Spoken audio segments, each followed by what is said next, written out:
Thank you for joining me. Today we're going to be talking about the two younger parts of ourselves. The two younger parts of ourselves is a concept that I work on with most of my individual clients. It's something that I use to help people sort through the different influences they have in their lives, as well as a way that they can connect to past pains and ways that they have protected themselves. In examining the two younger parts of ourselves, the purpose of this is not to make excuses. It isn't to say, well, this younger part of myself that's still present, that's why I do these harmful things. So you shouldn't be mad at me because then you're mad at a child. Obviously, that's nonsensical and pointless. The real reason for this is to help people make sense of different responses and needs that they have in their lives. It's also to help individuals make peace with themselves and that they can use their past to empower themselves and connect with others. The last thing I'll say, this isn't to infantilize or demean people. When my clients connect to two younger parts of themselves, I don't talk down to them. I don't use baby talk or childish language.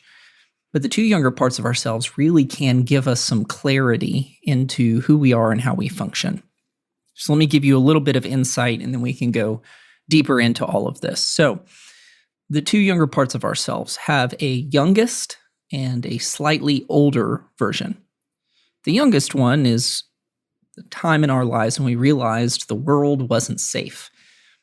Now, some of that can be happenstance. Some of it can be a culmination of events, but we'll go into that here in just a minute. The slightly older version is when we realized we had to protect ourselves, when we had to do something to cope and adapt. Now, these two younger parts of ourselves that we're going to be talking about, they interact openly and actively with the person we are today.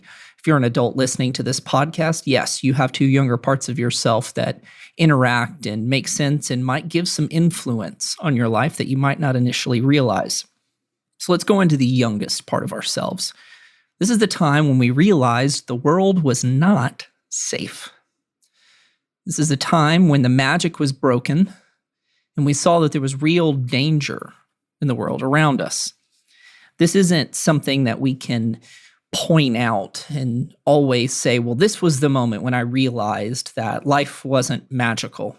This is when I knew that the world was something I had to be aware of. Sometimes it is an event like that. Sometimes that event is really big.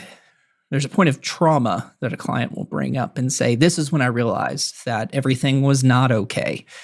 Sometimes it's a small event that has a high level of representation. So let me give you an example of both of those things. For many clients, that point when they realized the world wasn't safe was something like a divorce. They came to understand that the world was not predictable.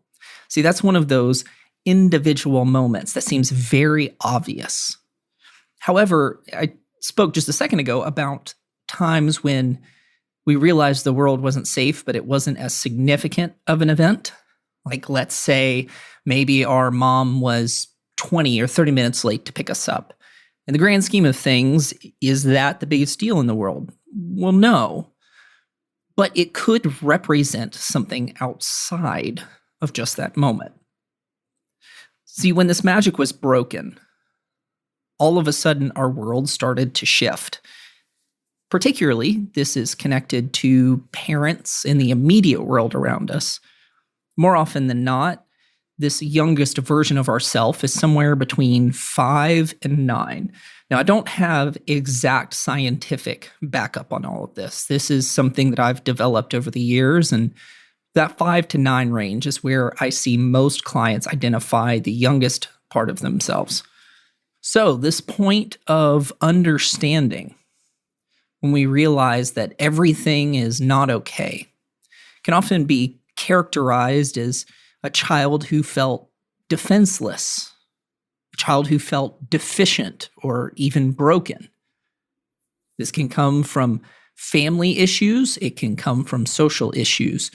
I'll give you some practical examples that I've seen with clients. I had a wonderful client who told me that There was family trauma going on in their lives, and the moment they realized the world wasn't safe was an argument that they overheard with their parents, and they ran into their room and into the closet and locked themselves in. Were there arguments all of the time? Yes.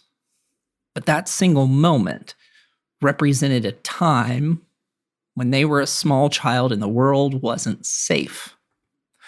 Another example that I've seen practically in therapy are times when kids get injured, when people find out that the world isn't this open, safe exploration. They get hurt and they realize they have to be careful.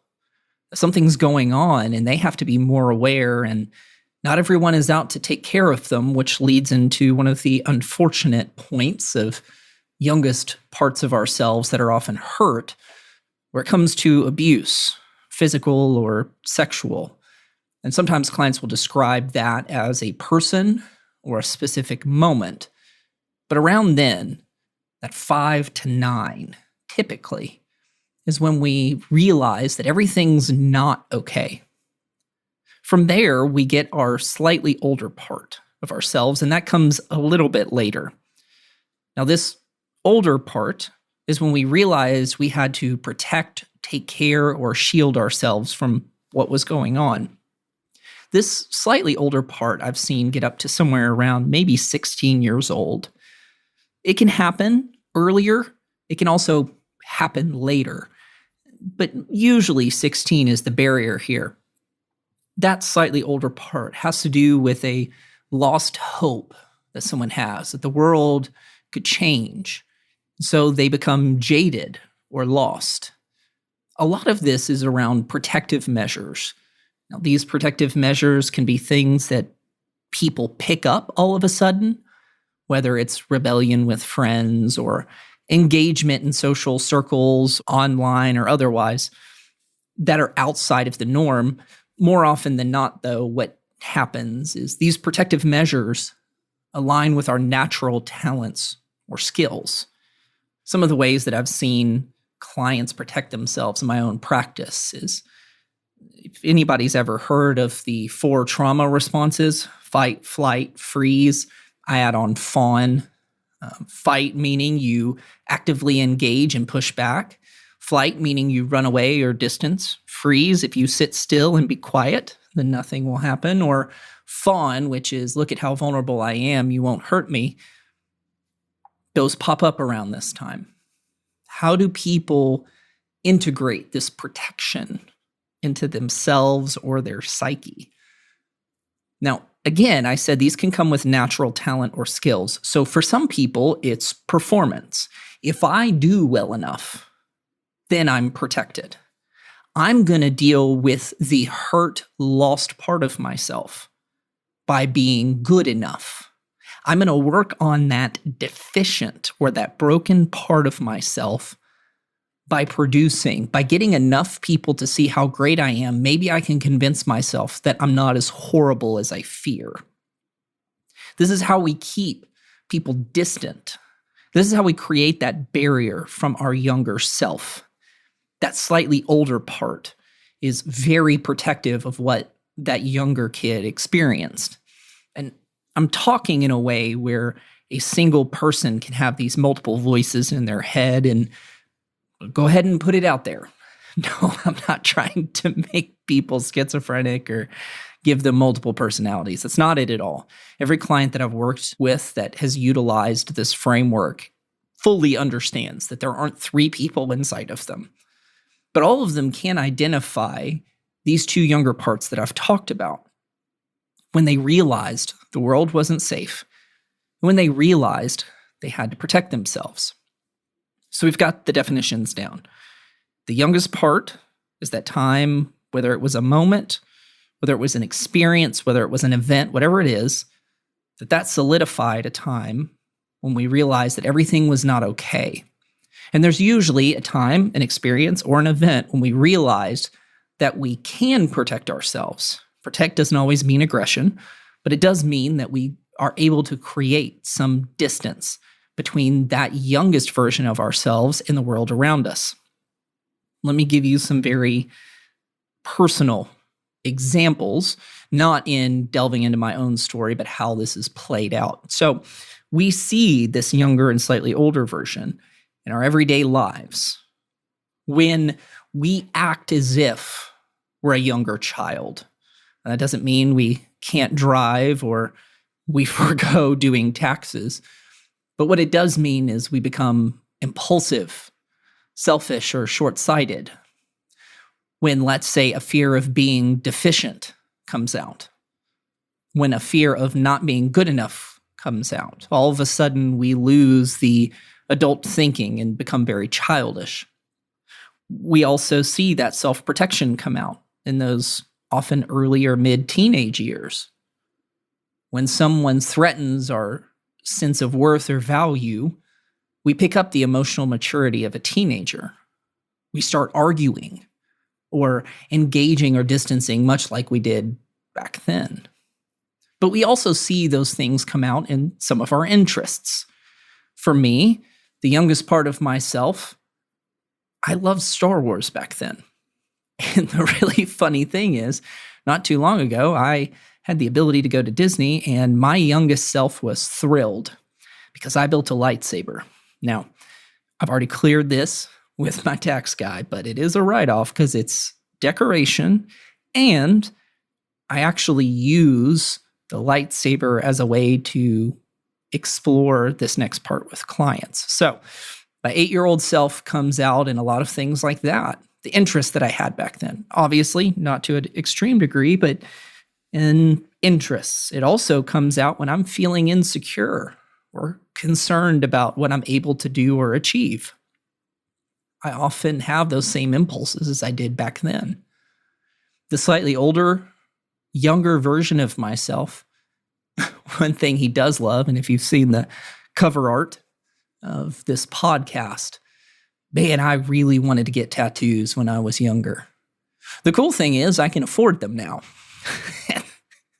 Man, I love those, and I love guitars. And each time I get one of a guitar or a tattoo, that younger part of myself, that early teenage version of me, is very excited. Now, I've learned to honor them, and we'll talk about this here in just a second, but I don't give way to them. So you've got an idea of how this looks in social settings, and I gave a little hint. I'm going to go into a little bit of some of the personal stuff now, and maybe you can apply some of this in your own life. When I was younger, I said before, my biggest fear was being deficient or not good enough. And so when I get that instinct or that feeling, that same atmosphere, that same concern that I had back then feels like it's happening over again. And the way that I learned to protect myself as I got older was by out-talking everyone. Because if I could debate and win, you wouldn't see how small or broken I actually was. And so when I learned that I could protect myself that way, that's what I did. And it actually worked. I was actually pretty decent at talking, which is why, interestingly enough, I'm a therapist and have a podcast now. And I said earlier that our natural talents end up being ways we protect ourselves. Sure enough, that's what I do now. I started to realize all of these things about myself years ago, that I was finding more peace when I honored those things. Not that if I watch enough Star Wars movies, I won't have trauma. It's not that at all. Or if I get enough tattoos, then the pain will go away. Okay, well, that part some people might actually believe to some degree. I just think they're awesome. Okay. However, I started to realize years ago that when I met those needs and I addressed those pains, back when I was that youngest version or the slightly older, all of a sudden, things started to make more sense. Now, I don't appreciate people treat me like a teenager, but I do have to make peace with that teenager, which is going into this last part of the episode and how we heal. I learned in myself, and I teach clients this as well, that you have to recognize that protective part whatever that looks like. Understand and make peace with it. An easy way that I've seen this in my own life is I've worked in the foster care system and I've had foster children in my home for years, and I would go back and think, okay, what would I say to a 15-year-old who was overwhelmed? Well, I wouldn't tell them that they're wrong or stupid. I'd sit with them, let them get out what they needed, and then connect. And sure enough, I saw that in myself, and I started looking at my clients, and if I identified that their protective self was around that age, it was like magic. I didn't talk down to anybody, but I paid attention to where that protective part was and engaged there. Some of my favorite people, the ones that can really engage me and what's needed, can often bypass that protective, argumentative teenager.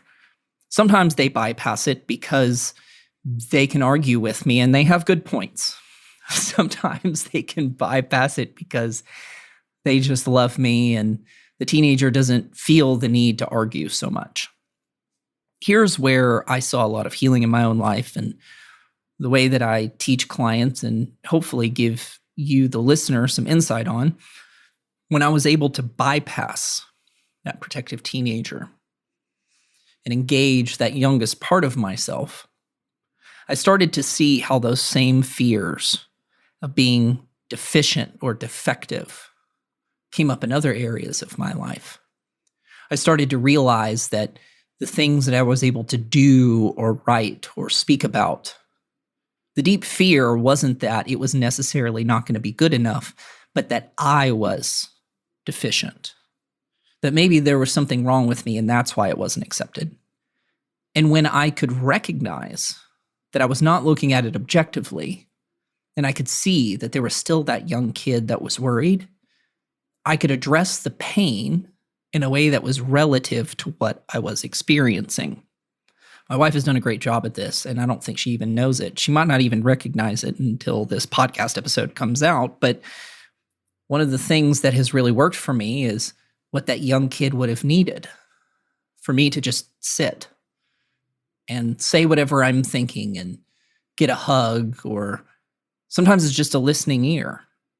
But that's what that kid needed. And in my times of trial or struggle, it's what I need too. So let's talk about what we do with this, how I've worked with clients, and how you can move forward in your own life. If you're able to identify these two parts of yourself, like I just did, the part when we realized the world wasn't safe, and when we realized we had to protect ourselves, we need to put ourselves in the mindset of that child. I hinted at that just a minute ago. If you're not aware of developmental psychology, particularly in children, I would encourage you to go do a little research. I'll give you one specific concept that's going to be important to know. In order to think like a child and not think like an adult, you need to know something called egocentrism. It's something that's common in every single child, and hopefully gets better as they get a little bit older. Egocentrism, in its basic sense, a center of self or a focus on self, indicates that children are selfish. No duh. I hope that anybody heard this just laughed. Yes, children are selfish. But it's not because they necessarily discredit other people. It's because they cannot see other perceptions outside of themselves. I'm going to link a video in the podcast description that exemplifies this beautifully. But what you need to understand, if you're thinking back to how you may have felt, is that children only see what's right in front of them, and everything happens by them, for them, and because of them. If you were to go back and examine what you needed, you cannot do it as an adult. A lot of clients will say, well, back then I blamed myself, but now I know that it's not my fault. That's great. That's super helpful and protective. But it's not always healing, because what a little kid needs to hear is, yes, it's not your fault. I'm also here with you. And if it's a family member or a loved one, they can hug and embrace you. In therapy, we sit in that sadness. We sit in that despair and explore it together. With that egocentrism, you can start to understand how similar feelings and patterns pop up. Because even today, I'll sit with full-grown adults saying, it feels like my fault, even though I know it's not. The follow-up question I always ask is, does it feel now like it did back then? And when people are able to really recognize the youngest part of themselves and the slightly older part, usually they say yes. Absolutely, the details will change and life situations will look a little bit different, but that core feeling of despair, deficiency, being not good enough or broken, that continues for people. Talked about a minute ago that we have to make peace with the older one and sit with the younger one. Do this a lot with clients. And I've also talked about working with foster kids, so I'll give you a practical example here. If I have a teenager in my office or when I worked in foster care or volunteered, you engage with them where they're at first. You have to earn their trust before you can engage with the things that they need. Once that protective factor, that slightly older one, is at peace. In my own life, when I felt like someone could either go toe-to-toe with me or bypass that protective measure entirely, then you're left with the youngest part of someone. More often than not, that youngest part is incredibly scared. I had a client describe this beautifully. I mentioned this, I think, at the beginning of this episode, of being in the back of a closet, running away as their parents were arguing. I know this from practical experience, and I'm hoping you listening as well can get this idea that if you come upon a child who is crying and has hid themselves in the closet, the one thing that you shouldn't do is rip them out of the closet and tell them to talk. It doesn't work, and it traumatizes a child more. Instead, something that I've done literally in my own home and in therapy, is you sit outside the door and wait. You tell them that you're there, that things are okay, but you're not going to demand that they come out. These types of metaphors, being in a closet, locked in a room, stored away somewhere, or feeling lost and alone, these types of metaphors are incredibly useful in therapy. And if anyone's listening and can identify that in themselves, that can be useful for your loved ones. This imagery can also be helpful in how it's most useful or beneficial for you to be addressed. If someone feels lost and is screaming for help, maybe the most efficient way and the most beneficial way that someone can engage you is just by being there and telling you that they're there. If it is being in the back of a closet, maybe it's just acknowledging that you're there and sitting in the same room. A lot of times healing this youngest part isn't just protective for the client.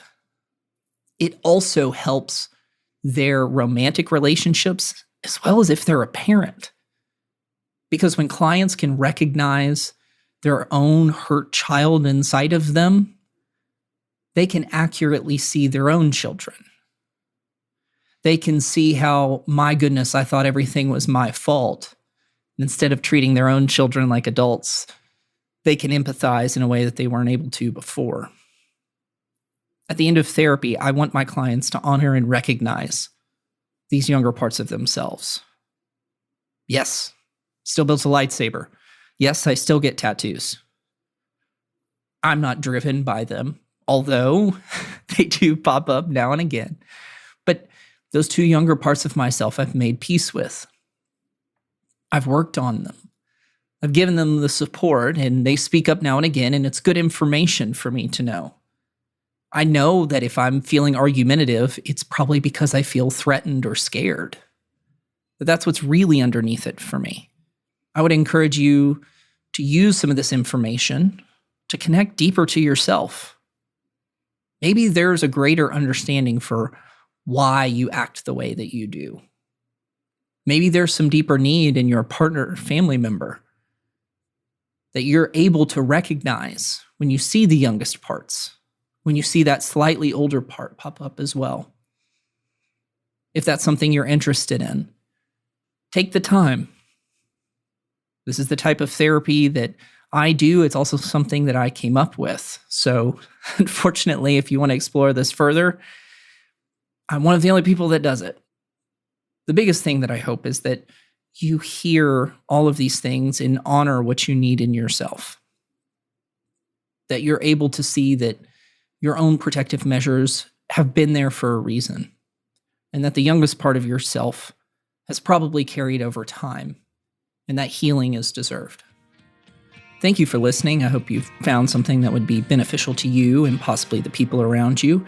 If you feel the need, you can leave something in the tip jar to help pay for the production of this podcast. I'd also ask that you consider leaving a question. I'll leave a link in the description of this podcast episode where I will take those in and I'll evaluate them and I'll answer them on a later episode. I hope that you follow this podcast, listen to more episodes, and share it with those around you so they can find hope and healing for themselves as well.